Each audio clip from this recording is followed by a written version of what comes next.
Halo, berjumpa lagi dengan saya Iin Handayani. Kali ini saya akan mengulas masih sekitar soft skill. Karena pada dasarnya soft skill sangat penting untuk karir di masa datang agar tetap sukses atau meningkat prestasinya di tempat kerja. Dan di zaman now ini, soft skill sangat dibutuhkan, bahkan terkadang melebihi hard skill, karena itu yang akan membuat perusahaan juga sukses. Nah, yang pertama adalah kalau kalian ingin bekerja di perusahaan multi internasional, adalah kalian harus memiliki yang kita sebut global skill. Jadi kalian harus bisa berbahasa asing, tergantung bahasanya apa, paling tidak bahasa Inggris. Kemudian juga harus mengetahui budaya yang berkaitan dengan perusahaan yang teman-teman nanti akan melamar. Ya, jadi belajarlah sendiri tentang culture-culture dari luar, kemudian juga mencoba memperbaiki bahasa Inggrisnya. Kemudian yang kedua, mempunyai kemampuan untuk negosiasi dan juga persuasif, ya. Jadi negosiasi dan juga punya kemampuan untuk mengajak seseorang atau mengajak sekelompok orang untuk mengikuti ide-ide yang kita lontarkan. Kemudian yang ketiga adalah kalian memiliki jiwa leadership atau kepemimpinan yang baik.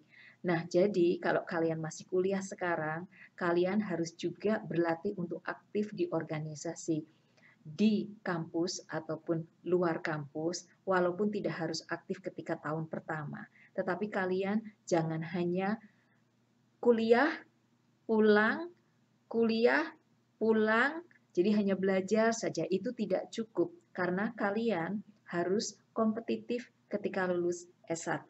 Jadi S1-nya jangan hanya S1 saja, tetapi S1 plus.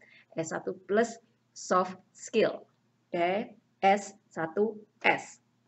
Kemudian yang keempat, kalian memiliki kemampuan tentang apa saja yang berkaitan dengan nomor atau dengan kuantitatif value.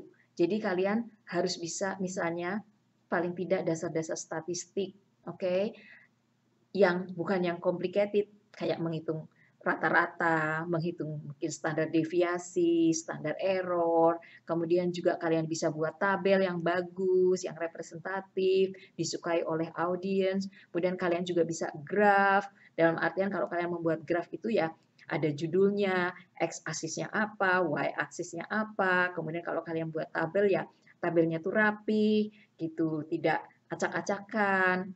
Nah, kemudian yang kelima adalah kalian memiliki juga skill yang hubungannya dengan komputer, ya. Jadi misalnya kalau kalian tuh punya kemampuan untuk desain web atau mungkin kalian bisa juga buat blog atau kalian mungkin juga bisa buat konten untuk video.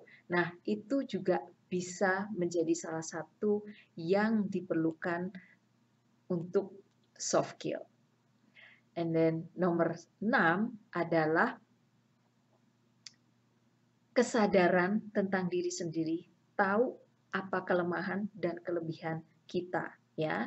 Jadi dalam hati kecil kalian pasti tahu apa kelemahan atau kelebihan kalian. Nah, itu biasanya ditanyakan pada saat interview juga. Jadi, kalian harus bisa menjawabnya. Nah, jangan menjawab dengan jawaban yang kira-kira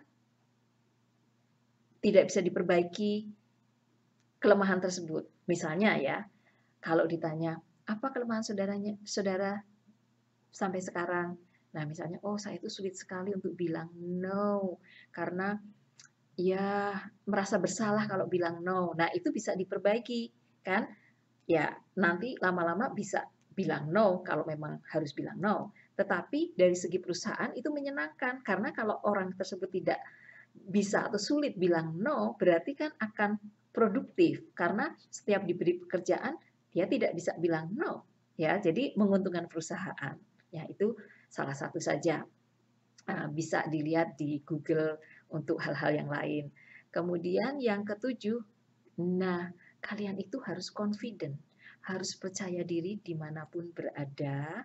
Jadi dilatih ya, supaya percaya diri terus, dan postur tubuhnya harus dibiasakan untuk tegak. Jadi jangan membungkuk, kemudian sering begini, kemudian aduh. Nah, itu tidak menunjukkan confidence ya. Kemudian yang kedelapan adalah memiliki kemampuan untuk action. Jadi buat plan, kemudian action. Jadi kalau ada masalah, kalian punya solusinya, punya ide tentang hal untuk menyelesaikan masalah tersebut, kemudian actionnya bagaimana. Jadi jangan yang hanya talk, talk, talk, talk, but no action. Itu tidak sukai. Kemudian yang ke-9 adalah kalian punya kemampuan untuk membuat decision atau keputusan. Jadi kalian itu tegas ya, bukan galak. Beda ya, galak sama tegas sama judes beda. Jadi tegas kalian bisa membuat decision. Jadi tidak pelin-pelan, tidak oh terserah bapak aja, terserah ibu aja. Loh kamu maunya apa? Apa aja mau. No, you have to make decision.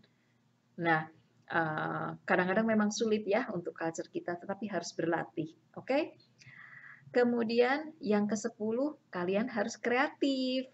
Jadi tidak ikut-ikutan terus. Jadi kalian harus kreatif. Caranya gimana? Kalian harus banyak membaca, harus banyak berinteraksi dengan orang, harus banyak melihat hal-hal yang baru sehingga kreatif itu akan timbul dengan sendirinya. Semakin kalian banyak belajar ya.